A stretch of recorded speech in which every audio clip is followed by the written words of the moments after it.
Welcome back. सो आज हम पढ़ने वाले हैं क्लास सेकंड ऑफ नाउन। अभी तक हमने वर्ड्स पढ़े, बेसिक जो इंफॉर्मेशन होती हैं लैंग्वेज की वो दी थी मैंने आपको।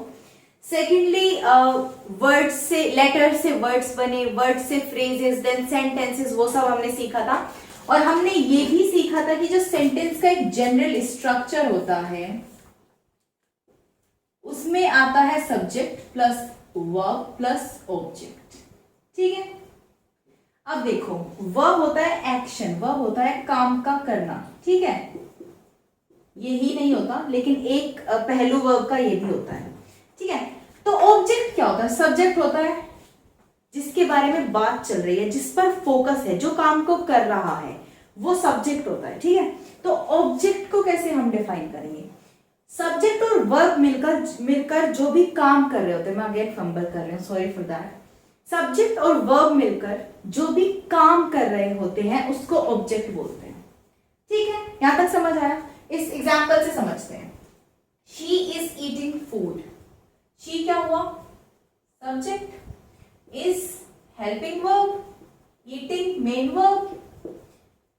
ईटिंग मतलब खाया जा रहा है, क्या खाया जा रहा है? सब्जेक्ट और ईटिंग मिलकर, यानी कि सब्जेक्ट किस चीज को खा रहा है? फूड को, राइट? तो ये हुआ हमारा ऑब्जेक्ट। ठीक है, सेकंड पे आते हैं। यहां पे मैं ये भी लिख देती हूं, ये उतार लेना। तो अभी तक का स्ट्रक्चर हमारा फर्स्ट बना subject plus verb plus object. ठीक है, अब देखो Himani is doing her work. Himani subject हुआ क्योंकि उसके बारे में बात चल रही है, वही काम को कर रही है। सब्जेक्ट वर्ब जिसमें से इज हेल्पिंग वर्ब है, डूइंग मेन वर्ब है, हर वर्क क्या कर रही है हिमानी? अपना काम। तो ये हुआ ऑब्जेक्ट। कोई दिक्कत नहीं है यहां तक?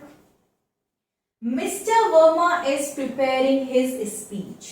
मिस्टर वर्मा अपना स्पीच प्रिपेयर कर रहे हैं, तो मिस्टर वर्मा क्या हुआ? Subject. Is helping verb, preparing main verb, और क्या प्रिपेयर करा जा रहा है? His speech. तो ये हुआ ऑब्जेक्ट। अब नेक्स्ट पे आते हैं। Akbar the great was famous for his kindness. इसमें सब्जेक्ट क्या हुआ? अकबर,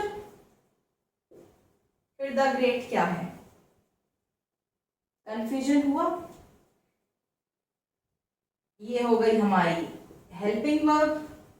ठीक है, अभी जैसा कि मैंने बोला था कि वर्ब सिर्फ काम करने को नहीं, बाकी भी चीजों को रिप्रेजेंट करती है। तो अभी के लिए हम ये छोड़ देंगे कि इसको क्या बोलते हैं। अभी तक आप देखो, हमें अभी सिर्फ सब्जेक्ट समझना है कि इसमें से मेन सब्जेक्ट कौन सा है।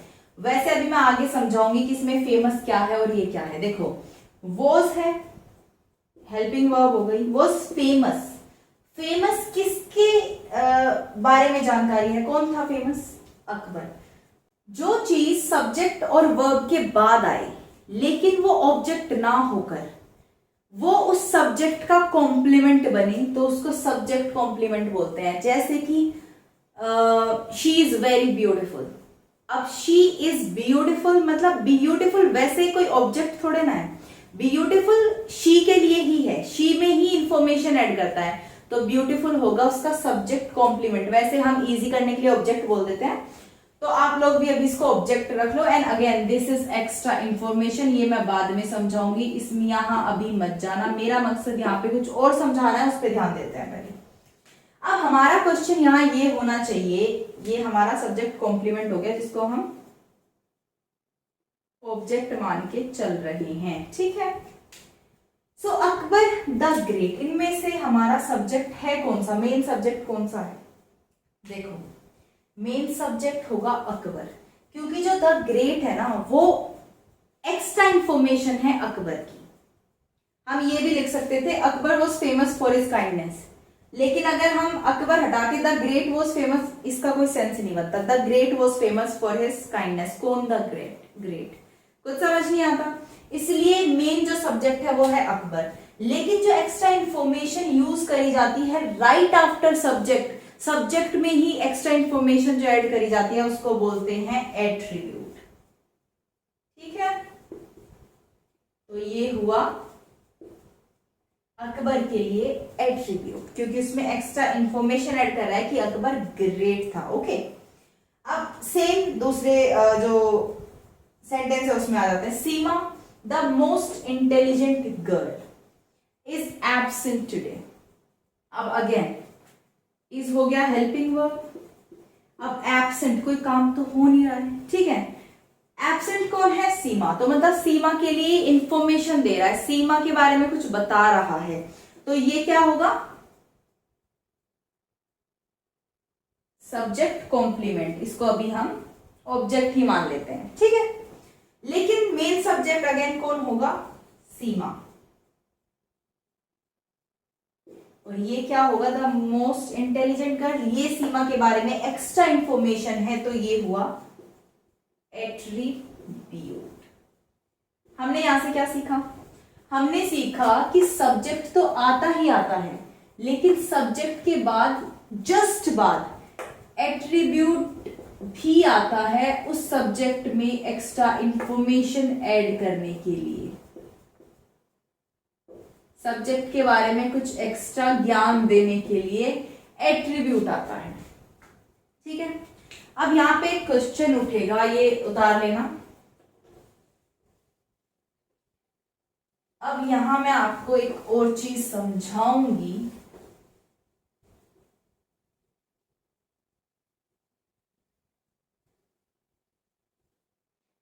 ठीक है, एट्रीब्यूट आ रहा है, तो क्या हम ये लिख सकते हैं?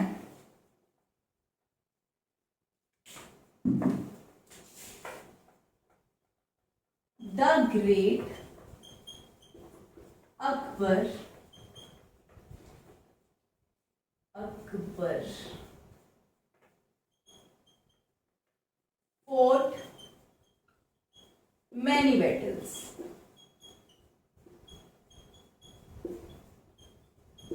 अकबर ने बहुत सारी जंगें लड़ी। दूसरा मैं लिखती हूं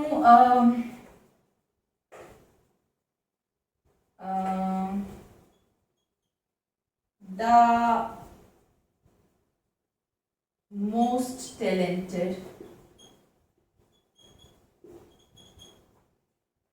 Akshita just joined the club। अब मुझे एक बात बताओ, क्या ये दोनों सेंटेंसेस सही हैं? आपको इतना तो पता चल ही रहा होगा इसमें से मेन सब्जेक्ट कौन सा है और एट्रीब्यूट क्या है, यानी कि एक्स्ट्रा इंफॉर्मेशन कौन सी है, ये तो पता है। The great Akbar fort many battles, Akbar subject हो गया, ग्रेट भी, द ग्रेट भी सब्जेक्ट है एक तरीके से, वो बाद में बात करेंगे। फोर्ट लड़ी है, वर्ब हो गई, मैनी बैटल्स ऑब्जेक्ट हो गया, ठीक है। The most talented girl Akshita subject, just joined verb हो गया, जस्ट के बारे में बाद में बात करेंगे। द क्लब ऑब्जेक्ट हो गया, ठीक है। अब बात करते हैं क्या ये सही है? ये सही नहीं है, इसको भी हम प्रूव करेंगे। सही क्यों नहीं है? क्योंकि जो एट्रीब्यूट होता है उससे कभी भी सेंटेंस शुरू नहीं होता। एट्रीब्यूट कभी भी शुरुआत में नहीं आएगा, बल्कि मेन सब्जेक्ट के बाद आएगा। जिसके लिए वो एट्रीब्यूट है, जिसमें वो इंफॉर्मेशन ऐड कर रहा है, उसके जस्ट बाद आएगा, ना कि पहले। उसका रीजन पता है क्या है? क्योंकि जो एक्स्ट्रा इंफॉर्मेशन होती है, जो एट्रीब्यूट होता है, उसको हम कितना भी बढ़ा लेते हैं, ठीक है। जबकि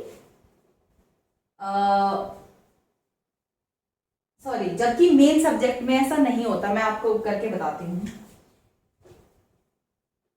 देखो, द मोस्ट टैलेंटेड अक्षिता, अब आपने बीच में रख दिया, तो मैं इसके मेन मतलब जो सही सेंटेंस है वो भी लिख देती हूँ, तब आपको समझ में आएगा मैं क्या कहना चाह रही हूँ।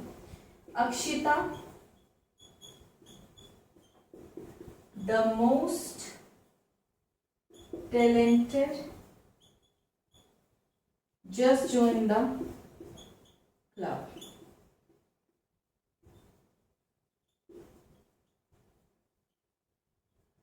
अभी हमें इससे कोई मतलब भी नहीं है वैसे, तो सुनो, अक्षिता द मोस्ट टैलेंटेड, और मैं आगे लिख दूं and beautiful, the most talented and beautiful, ठीक है, सही है, वो टैलेंटेड भी है मोस्ट और मोस्ट ब्यूटीफुल भी है, सिंपल है। लेकिन अगर मैं यहां पे करूं the most talented Akshita and beautiful, कोई सेंस है इस बात की? हमें तो लग रही है इस टाइम पे बहुत, वैसे है नहीं। देखो द मोस्ट टैलेंटेड मतलब most talented Akshita and beautiful और सुंदर, कोई सेंस नहीं बैठती। आप एट्रीब्यूट, अगर आप मेन सब्जेक्ट बीच में लिख रहे हो तो आप उसको बढ़ा नहीं पाओगे, ठीक है। इसीलिए कभी भी एट्रीब्यूट स्टार्टिंग में नहीं आता और हमेशा पहले आता है। तो हम इसको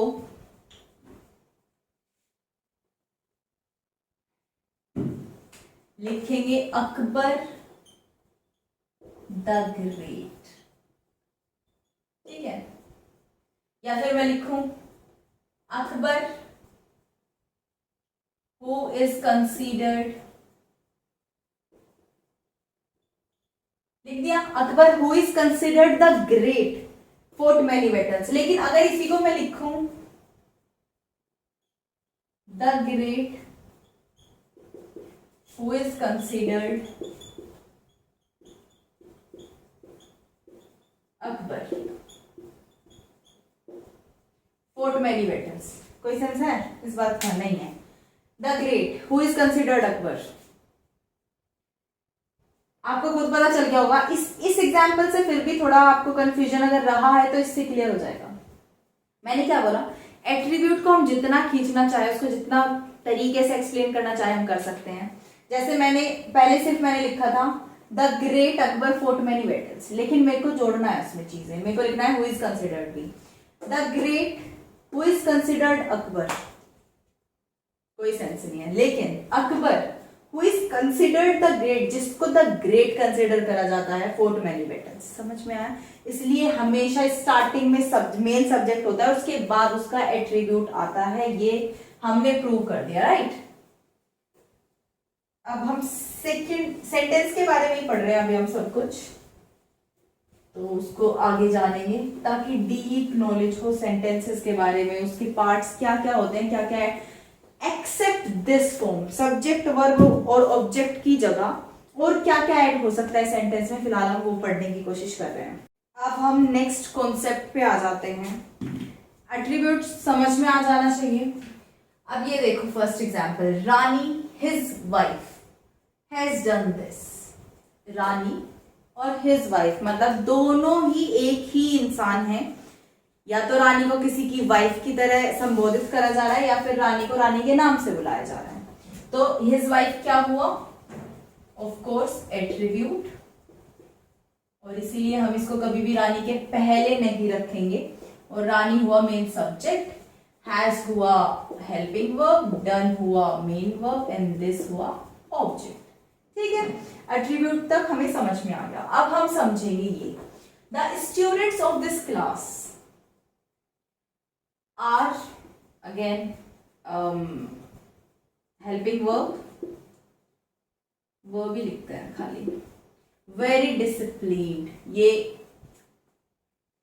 मैंने क्या बताया था, जब सब्जेक्ट और वर्ब के बाद कोई ऐसी चीज आई, ऑब्जेक्ट ना आके कोई ऐसी चीज आई जो कि सब्जेक्ट के बारे में बता रही है।